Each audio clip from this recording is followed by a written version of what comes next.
Good afternoon, everyone. My name's Mark Spelman. I help to run the Future of the Internet project for the World Economic Forum.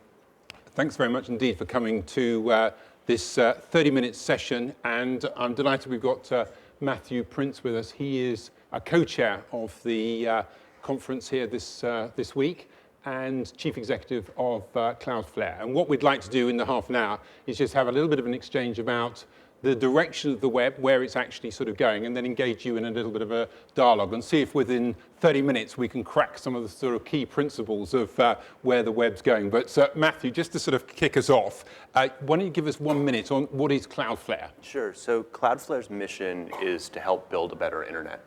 And what we mean by that is that the web this year is 25 years old. And we never designed it from the beginning to have the performance, security, reliability that we would have had we known that it was going to be such a critical part of our lives. And so what CloudFlare is trying to do is, along with a number of other companies, work to architect those things into the web and the internet in general, and make it as fast, safe, reliable as possible. And so to do that, you can imagine, we have over 4 million customers.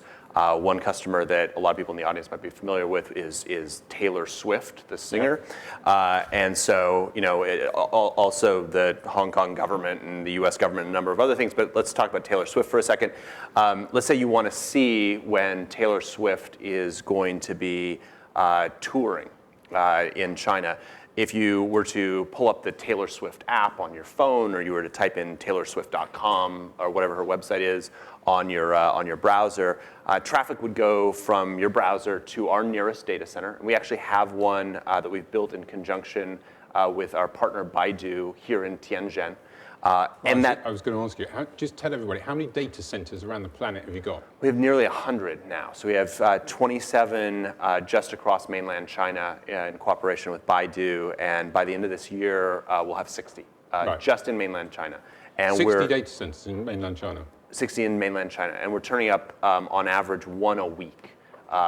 So we just turned up Moscow last week. And so when traffic will go from, you say, I want to see what's happening with Taylor Swift, goes to the Tianjin data center. We do a bunch of analysis there on, are you actually like, I don't know, Katy Perry fan, and you're trying to knock Taylor Swift offline or hack in and steal, a bunch of information or whatever it is, then we'll stop you right there. If on the other hand, you're really trying to get the information, we know that, then we'll put that on a sort of express lane across the internet so that it is significantly faster than it would be across the public internet. So we can provide security, performance, availability, all the things that you used to have to buy a physical box for, we're now providing as a service. And we've built the one truly global network that is on every inhabited continent and is within a few milliseconds of basically every human being on Earth. So you say 10 data centers. So what percentage of internet traffic do you reckon you're carrying on your networks? It's between about 8 and 10% of internet requests flow through our network on a daily basis. We do over 10 trillion requests through our network every single month. We see about 2.3 billion people, which is essentially the entire active internet population. Everyone in this room has likely used our network probably hundreds of times in the last 24 hours. And if we're doing our job right, you don't even know that happens. It's just the internet's a little bit faster and more secure and more reliable. So got to ask you, so everybody sort of sits here and says, crumbs, you're covering you're carrying 8 to 10% of internet traffic. So I think a lot of the discussion on the internet tends to get stuck very much in sort of today's paradigm. So if you look forward, are you basically optimistic or somewhat pessimistic about where the net's sort of going? Just give us a sort of quick sort of perspective on the optimism-pessimism range. Well, I think there. It's hard for me to say. I guess I'm generally an optimist. So I think I'm optimistic. I think the fact that we are building access to, we have 2-point-something billion people that use the internet.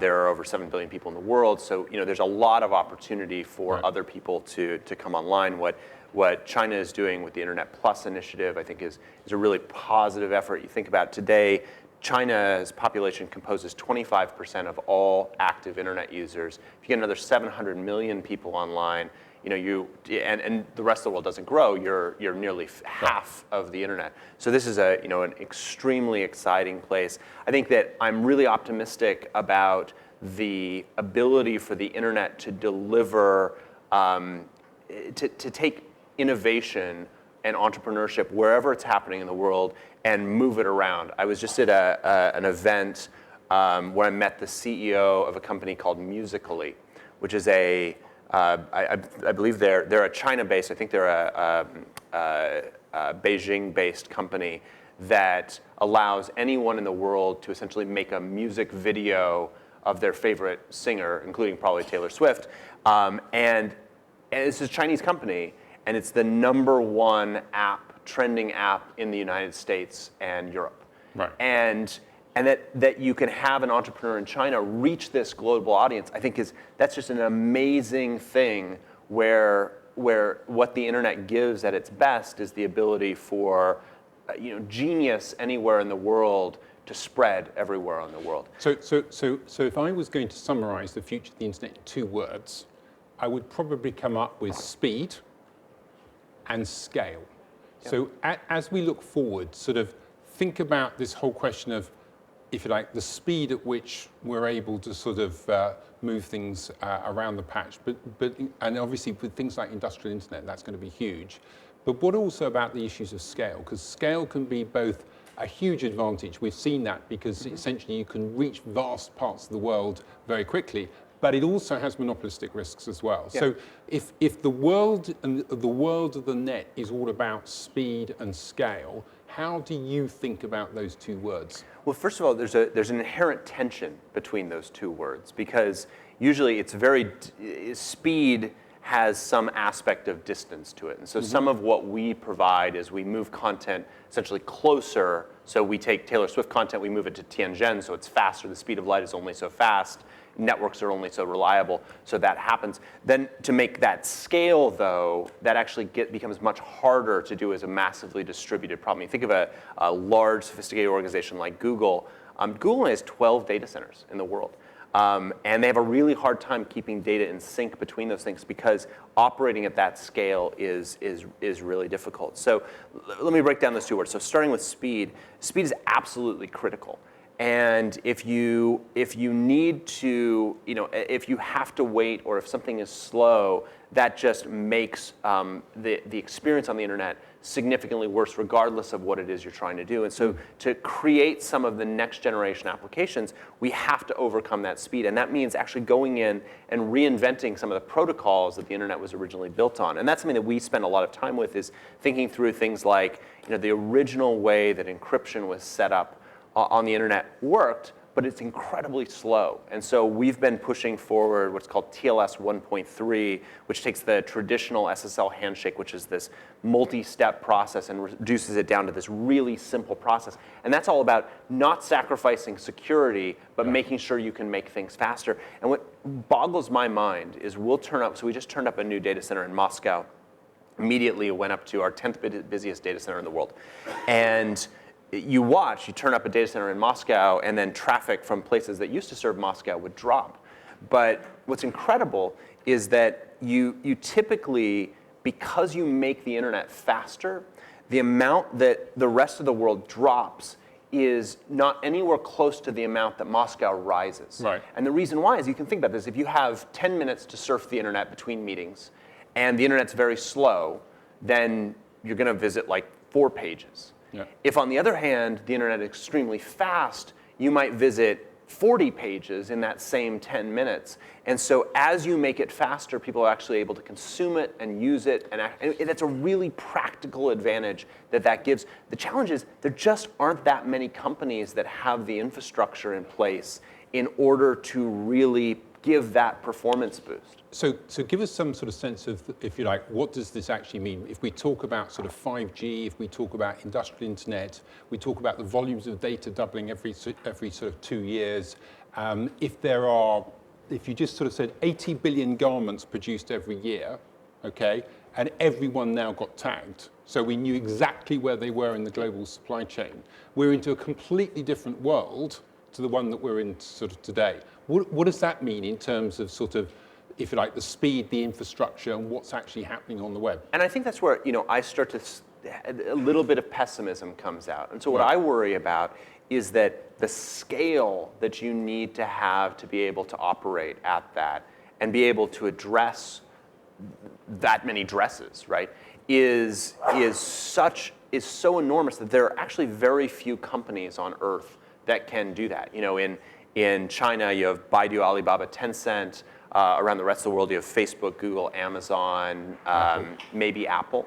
And that's kind of it. And the question is, how do you become a new entrant if you need that level of scale? And so what we think about at CloudFlare is, how do we democratize or make available to everyone the technologies that were previously available to only someone like Google? And so think about with 5G, like, if a thought experiment that we think through is, if you wanted to make a mobile phone that was as powerful as the latest, best Xiaomi or Apple device that you could buy, but at retail it only costs $25 US dollars, so what 180 RMB,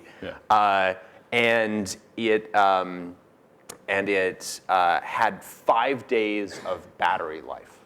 I mean, if I told you that phone was on the market, everyone would run out and buy it instantly, right? Just for the 5 days of battery life. Forget the price. I might have a worry about where the 7 billion production units are going to come from. Yeah, and so probably Shenzhen, but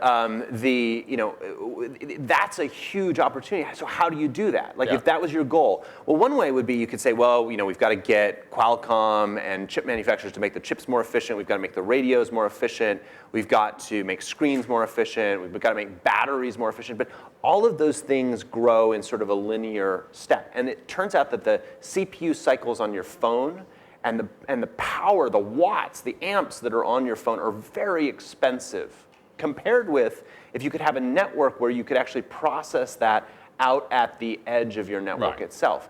And so the thought experiment is, as you start to enable technologies like 5G, how can we make it so that the network itself extends the performance into providing the security and the rest of the availability? Same thing is true from a security perspective. So suddenly every shirt has software in it. We can't expect users to go through their closet every Tuesday and install updates to overcome whatever security vulnerabilities are. That just won't scale.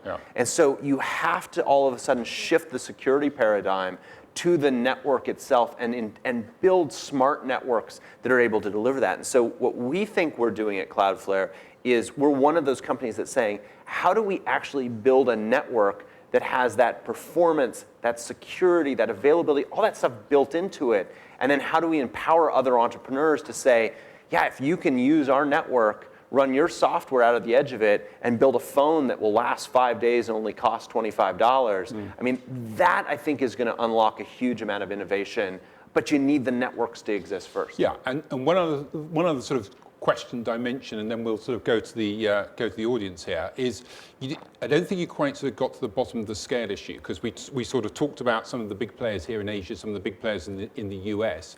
You can see that particularly through a consumer lens, might be a little bit different in a sort of an industry lens. But how's this going to play out in your view over the next sort of 5 years or so? What's the implications of scale? What have we really got to watch out for? Well, I mean, I worry that if you walk through the conference hall here and you see everyone on WeChat and chatting away, and how powerful that has become as a platform, and how that platform can then be leveraged to be the place where you pay your bills, and the place where you summon a ride, and the place where you do all of these other things.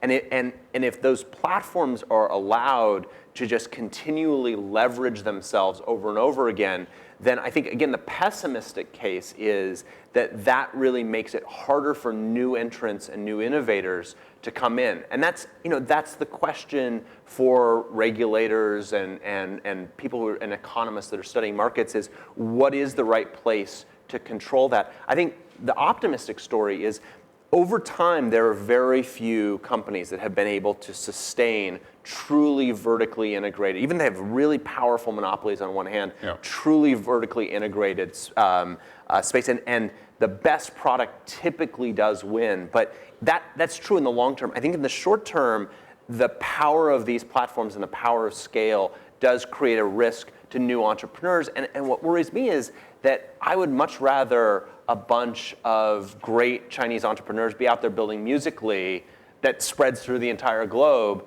than just going to work for Tencent or Alibaba.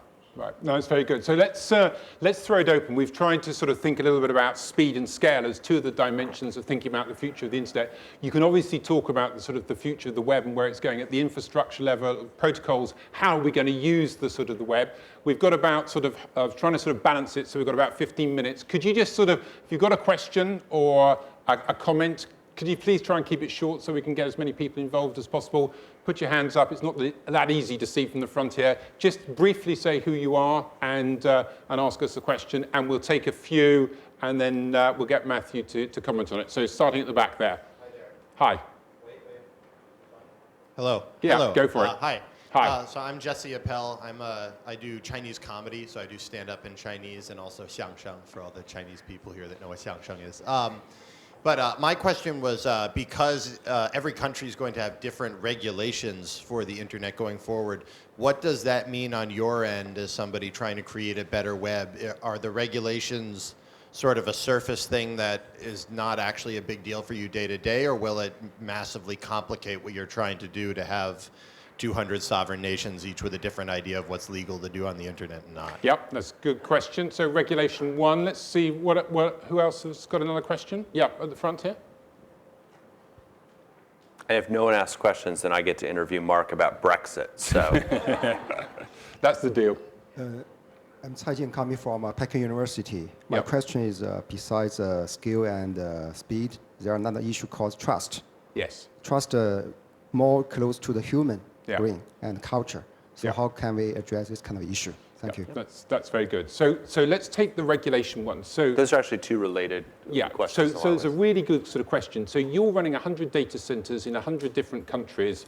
You could be having privacy and security issues different in each of those countries. That is one hell of a complex problem for your organization to run. So how do you think about that? And I think it's the trust and the transparency. So let's do the regulation one first. So first of all, we, to give you some sense, we shipped 2 747s worth of servers by weight around the world to build our network last year. Right. And we'll do that again this year. Yep. And so there's a lot of atoms that have to move a lot of bits. And I think if you look at the first generation of technology companies and sort of their approach, they acted with a certain hubris to say, we know what's best, and we don't have to necessarily pay attention to the regulatory environment. And we all know the story of why I can't search Google or access Gmail from the conference center, and it's largely because Google was unwilling to make themselves comply with local law within China. Mm-hmm. I think from the beginning, we've had a different attitude, and I think you're seeing a slightly different attitude from what I call sort of the next generation technology companies, where we say that the jurisdictions in which we operate have laws, and we have to comply with those laws in those individual jurisdictions where we operate. But what we have to be really careful of is that the laws of one jurisdiction shouldn't also be able to spill outside of that jurisdiction. And so, for example, there are customers of CloudFlare that have content which would be illegal for us to broadcast from our data centers inside China. And whether I agree that that's good policy or not good policy, I think that's above my pay grade. I don't think that should be my decision to make that. That's China's decision. Mm-hmm. And China has a right to run their network the way China wants to run their network. What we have to make sure, though, is that if China says that content is illegal in China, that doesn't make it illegal in Brazil necessarily. And so you have to honor and respect the different laws of the different countries in which you operate. But does that actually, I think the point is, does that create sort of a complexity level in the organization, particularly when you're trying to sort of manage complex data centers across different parts of the world? It creates an enormous amount of complexity. Yeah. But that's our job is to say to our customers that we take a lot of things that are complex and try and make them extremely simple and say, if this is content that's allowed here but not allowed here. Yeah.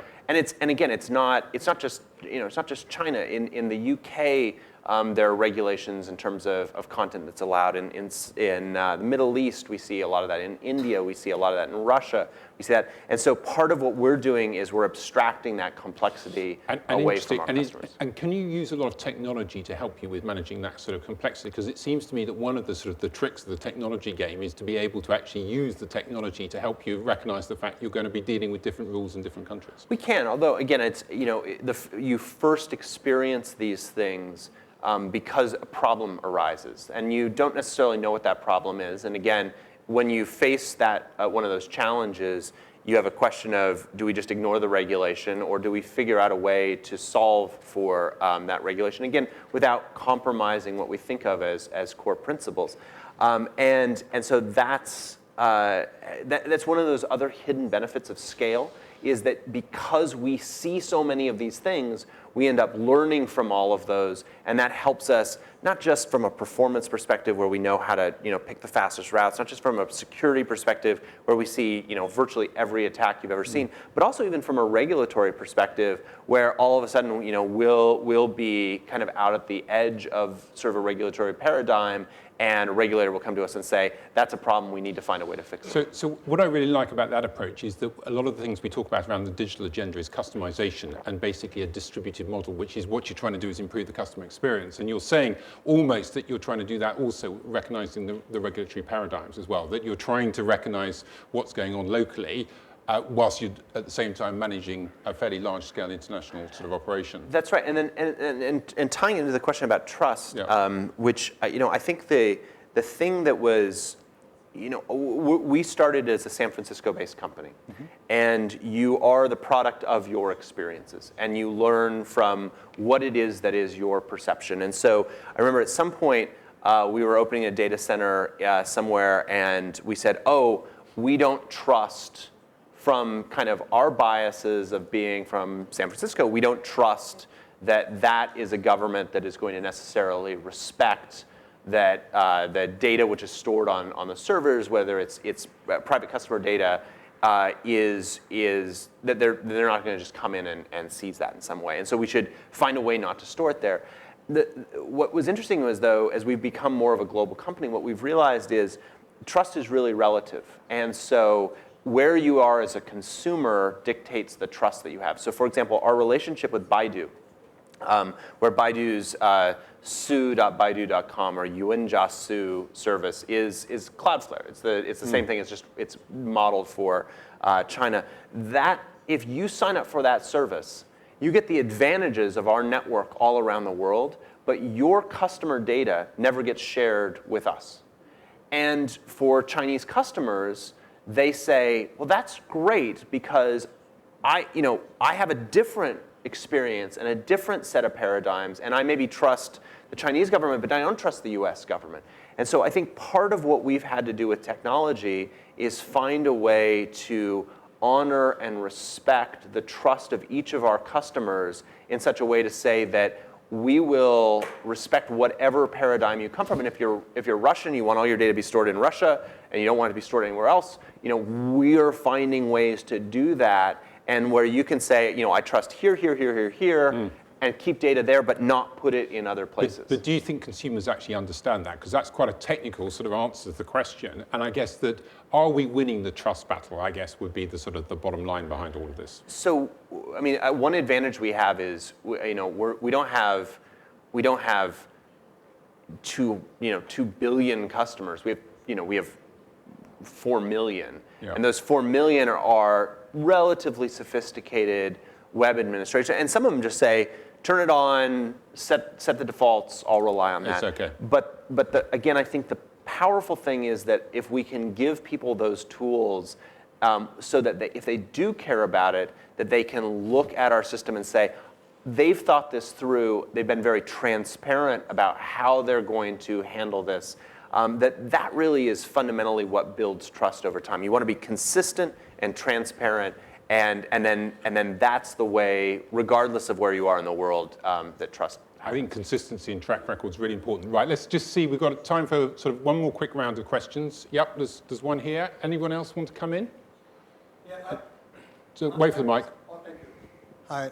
Hi. Just introduce yourself. I am Andre Guay. I'm an oncologist and interested in health analytics and big data. I was wondering if you can comment on on how you deal with a constant threat and evolving threat in security, and how physically this is done, and how this is evolving, and what are the potential new technologies to try to prevent that. Okay, so security is one question. I've got one at the back and one at the front. Could you bring the mic around the front as well? Yeah, the back. My name is Malcolm. I'm from QNet, a global e-commerce company.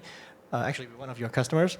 Thank you. I have here this view that now, like, people who pay will have their content accelerated, and you have governments who regulate content. Is your view that before we thought internet, everyone have the equal right of speech? Now it becomes just another edited newspaper that we see the world through a edited view by some interested party. So the internet is turning into, we're not seeing the real world through the internet. Do you agree with that? Okay, and the lady at the front here, if you could just come down. So we've got three quick ones. Thank you very much. Thank you. Yan Qing from Yicai Media Group. I share your concern about the when winners takes all in China, young people join Alibaba or Tencent or maybe Baidu. But do you share the concern that the situation in the United States may be the same or much better when we look at United States, say Facebook, Google, and Apple? I'm wondering if there's a room for a company like you or your company will just set up in China. Is it possible? Yeah, so just So let me answer each of those. We only have about 5 minutes left, so I need to be brief. So let me start with the question of there are some things that are very unique about China. From the regulatory perspective, building an expertise around that is very hard. And so things that are hard make it that someone who has that, it's harder to get that expertise, it's harder to clear that hurdle. So I think that that's something that you see in China, you don't see as many other places around the world. The way the internet actually interconnects in China is much more complicated than anywhere in the world. You have two large ISPs, China Unicom and China Telecom. They don't connect particularly well to one another, so you have to figure out technical solutions to that. And then even China Telecom North and China Telecom South don't connect particularly well to each other, so you have to figure out technical solutions around that. Again, that makes it hard, and so the more that there are those initial hard barriers, that favors the large incumbents, and it makes it harder for new entrants. If you wanted to make it easier for a new entrant in China to come up and displace an Alibaba or a Tencent, making some of those structural systems a more level playing ground is important. And I think that's what we're trying to do with Baidu, is solve a lot of those problems so that a new entrepreneur can compete with a Tencent, even if they don't have all the experiences that they have in place. But I think that's a little different than around the rest of the world. That said, there are very substantial advantages to being a Google or a Facebook. But you see, Snapchat that rises up and builds it. You see someone like us that's built, a multi-billion-dollar company and done that without even though we're sort of a new entrant into the market. But I think that's a really important question for regulators. Security. From a security perspective, which was somewhere over here, we're a security company, and so we constantly are thinking about security. I don't think that anyone can say that they are 100% secure, but the good news is that we are attacked every single day, 24 hours a day, 7 days a week, 365 days. People are looking for vulnerabilities, and that means that we have a very high situational awareness internally to be able to make sure that we have our systems as secure as possible. People find bugs and problems, and we fix them and correct them. But it's an ongoing problem. And the security threat that I worry about the most, which is an almost impossible threat to completely mitigate, is how do you have a disgruntled employee, you have an insider threat. I feel like we're very good at focusing on the world is out to get us. I think probably our blind spot and the one that we're working on the most internally is how do you think about the people that are inside the building that you already trust and how they would potentially be at risk. Right. So the last question was about editing, and then I want you to answer this question. If we're sitting here in 2020, what's going to surprise these guys about what's happening on the net? Okay. So editing, I think it really depends on where you are in the world. There are countries that edit what you can get to on the internet, and that's true here. And again, we could play a game where we, built a VPN service and tried to play whack-a-mole with various organizations that restrict content online. I think that's very hard to do. On the other hand, there are countries that don't do that. And so in the United States, the United States government has never asked us to take one site ever off of our network. And that's just different. And again, I think that is, I'm extremely glad that my job isn't Premier Lee. Premier Lee seems like he has a very hard job. And trying to figure out how to manage a country as big and growing as quickly as China is in so many different ways is extremely hard. I don't know how to do that, but I do think that technology companies have to be respectful of the cultures in which they operate, but then also make sure that doesn't affect everything around the world. That affects that one particular region. And so you see a different internet here than you see in the United States, and then that you see in the UK, and those are different things. What do I think you're going to be the most surprised about in 20 years? 2020. 2020. Oh, that's not that far away. I think that in the short term, we're about to live through sort of an era of giants, and you may or may not be surprised, but that it is. Unfortunately, we're going to live through a period of time in the next little while we're all talking about and thinking about a great amount of innovation, that less and less of that is going to come from individual entrepreneurs. More of that is going to come from big companies. But I think if you said, what will you be the most surprised about in 2025, it will be that the people who were giants just 5 years before aren't giants anymore. Fantastic. Speed, scale, trust, transparency. You've processed extremely quickly in 30 minutes. Thanks very much indeed. On behalf of all of us. We didn't get to ask about Brexit. What's going to happen just quickly?